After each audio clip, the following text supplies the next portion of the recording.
Փոխարտգործնախարար Մնացական Սաֆարյանն ազգային ժողովում լրագրողների հետ զրույցում անդրադարձել է ՀԱՊԿ-ից Հայաստանի դուրս գալ-չգալու խնդրին, ասել, որ նման հարց արտաքին գերատեսչության օրակարգում չկա։ Սաֆարյանը հավելեց, ՀԱՊԿ-ի հետ կապված մասնակցության ձևաչափը հայտարարվել է։ Հայաստանը չի մասնակցում ՀԱՊԿ գագաթնաժողովներին, բայց եւ չի խոչընդոտում որոշումների փաստաթղթերի ընդունմանը։ Հայաստանը վարում է իր արտաքին քաղաքականությունը շահերի հիման վրա,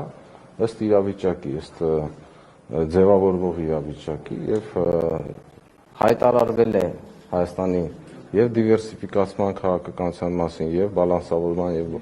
բալանսավորելու քաղաքականության մասին ըստ այդպիսի կոնկրետ իրավիճակի Հայաստանը կատարում է ընդունում է որոշումներ եւ եթե հավելյալ տեղեկատվություն ունի կտեղեկացնենք։ Մինչդեռ ազգային ժողովի նախագահը արձագանքելով լրագրողների ճշտող հարցին ասել է, թե ՀԱՊԿ-ից փաստացի դուրս եկած ենք։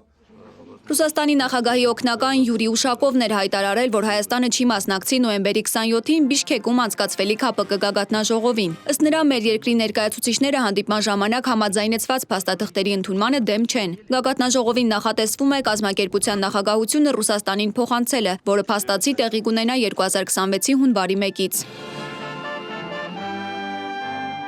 Դեռ 2024-ի փետրվարին հայտնի դարձավ, որ Երևանը սառեցրել է իր մասնակցությունը ՀԱՊԿ-ին։ Վարչապետ Նիկոլ Փաշինյանը նույն տարվա մարտին չբացառեց, որ Հայաստանը կարող է դուրս գալ հավաքական անվտանգության պայմանագրի կազմակերպությունից, եթե ՀԱՊԿ-ն չպատասխանի Հայաստանի բարձրացրած հարցին։ Մենք խնդրում ենք, ակնկալում ենք, նաև պահանջում ենք, որպեսզի ՀԱՊԿ-ը մեր հարգելի գործընկերները ՀԱՊԿ-ի պատասխանեն մի հարցի, որն է հավաքական անվտանգության պայմանագրի կազմակերպության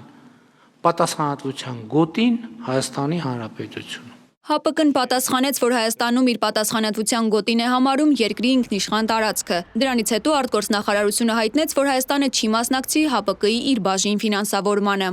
Հայաստանը ձեռնպահ կմնա հավաքական անվտանգության մասին պայմանագրի կազմակերպության 2024 թվականի բյուջեի մասին ՀԱՊԿ հավաքական անվտանգության խորհրդի 2023 թվականի նոյեմբերի 23-ի որոշմանը միանալուց։ Հայաստանը չի մասնակցի նաև դրանով նախատեսված կազմակերպության գործունեության ֆինանսավորմանը, միաժամանակ չառարկելով տվյալ որոշման սահմանափակ ձևաչափով ընդունմանը։